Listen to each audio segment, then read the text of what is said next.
Bienvenidos, bienvenidas a un nuevo tutorial. Seguimos con JavaScript y vamos a ver cómo funcionan los closures. Para ver cómo funcionan los closures, vamos a ver un ejemplo de un contador, un ejemplo bastante fácil. Aquí creamos una variable contador y una variable increment que va a ser una función que lo que va a hacer es incrementar en 1 la variable count y lo va a mostrar por pantalla. Vemos que el resultado es 1 y 2 y si recargamos es 1 y 2 para que vean que funciona. ¿Pero qué pasa con esto? Que nuestro código normalmente no va a ser así de corto y seguramente con count hagamos muchas operaciones y seguramente sean numéricas. ¿Por qué? Porque entendemos que count es 0 y al incrementar siempre va a ser un número.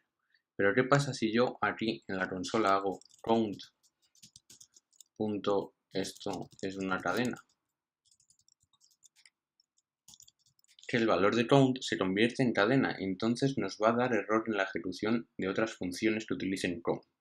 Para evitar esto, como habíamos visto en algún vídeo anterior sobre buenas prácticas, hay que evitar variables globales. Entonces, lo que vamos a crear es que vamos a crear una función global que se llame counter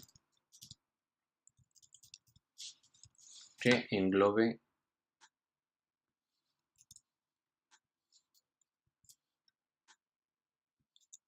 a estas dos variables. Entonces, estas dos variables se convierten en vez de en globales en locales dentro de esta función.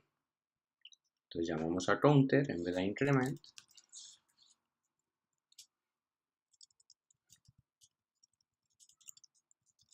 que me falta una R, ejecutamos y vemos que no aparece nada. ¿Por qué no aparece nada? Porque a la hora de ejecutar esta función estamos solamente declarando dos variables. Entonces tenemos que llamar a la función. Para llamar a la función simplemente increment y vamos a ver que nos aparece 1 y 1. ¿Por qué? Porque cada vez que se ejecuta la variable, cada vez que se ejecuta la función, en memoria crea la variable count,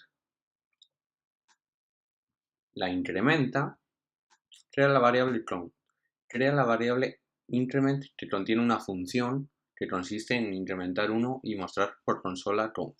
Y por último, ejecuta esta última variable. Entonces, al ejecutar esta última variable, ya realiza estas operaciones y el colector de basura que permite en JavaScript liberar memoria, lo que hace es liberar estas variables y por eso no tenemos el valor anterior a 1 para poder incrementarlo. Entonces si volvemos a recargar vemos que es 1 y 1. ¿Cómo se soluciona esto? Pues con los closures, que es muy sencillo. Aquí en vez de ejecutar la función vamos a retornar increment. Vamos a retornar la función sin ejecutar. Muy importante, sin ejecutar. Y entonces ahora creamos una variable c, por ejemplo, que contenga counter. Entonces, si recargamos, vamos a ver que c tiene la función increment. Esto, c, ahora mismo se ha convertido en un closure. ¿Por qué?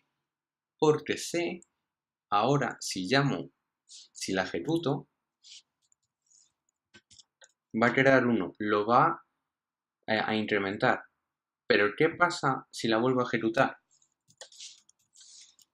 Aquí viene la magia de los closures, que aparece 2. ¿Por qué? Porque al generar un closure de esta manera, estamos guardando las variables locales del entorno de ese closure. Es decir, si aquí creásemos otra función x, función con una variable y, en este closure no tiene la posibilidad de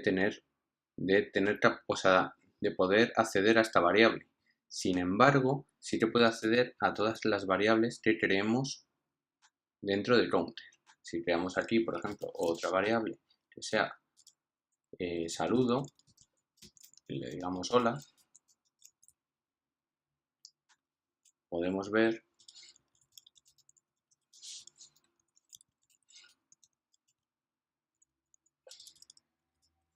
saludo.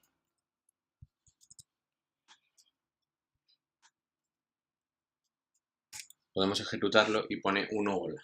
Entonces esto es muy interesante porque se pueden crear funciones configuradas entre comillas y vamos a ver un ejemplo sencillo de función que seguramente si has estado buscando que es un closure lo habrás encontrado este ejemplo. Entonces lo que vamos a hacer es simplemente una función sumatoria, vamos a llamar sumatoria, de un valor del que empiece, o sea, por ejemplo, inicio, el valor de inicio,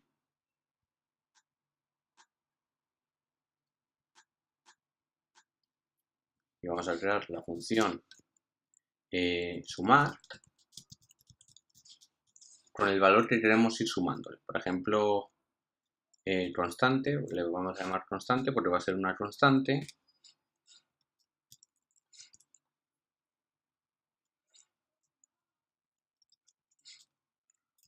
Vamos a crear la variable total que va a iniciar con el inicio y le vamos a decir que va a ser total más constante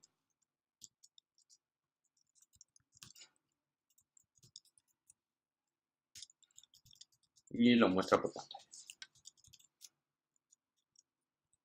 Entonces podemos crear una que sea suma 10, por ejemplo, sumatoria 10, y otra que sea suma 15.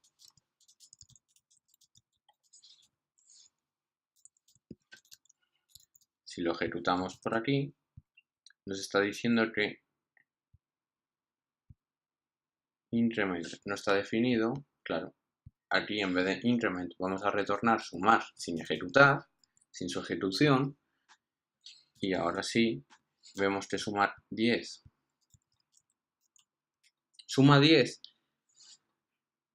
porque ya aquí hemos elegido sumatoria 10 y le hemos dado el valor 10, pero no sabemos desde dónde inicia. Entonces, si hacemos suma 10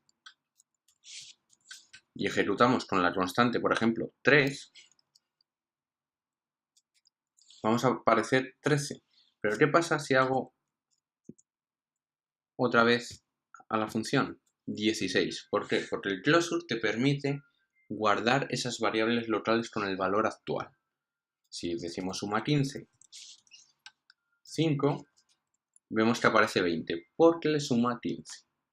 15 es el inicio y la constante son 5 y suma 20. Entonces lo que estamos guardando en el closure es la función sin ejecutar, pero también está guardando las variables locales de la función a la que pertenece. Y espero que os haya aclarado un poco lo que es el closure porque es muy importante para entender, por ejemplo, patrones de diseño como el patrón módulo y patrones que vamos a ir viendo a lo largo de los siguientes vídeos. Espero que os haya gustado, like, favoritos, suscribiros y sobre todo, si no lo habéis entendido o lo habéis entendido y creéis que hay otra manera mejor de explicarlo, comentar en el vídeo para que podamos ir aprendiendo todos juntos. Hasta la siguiente.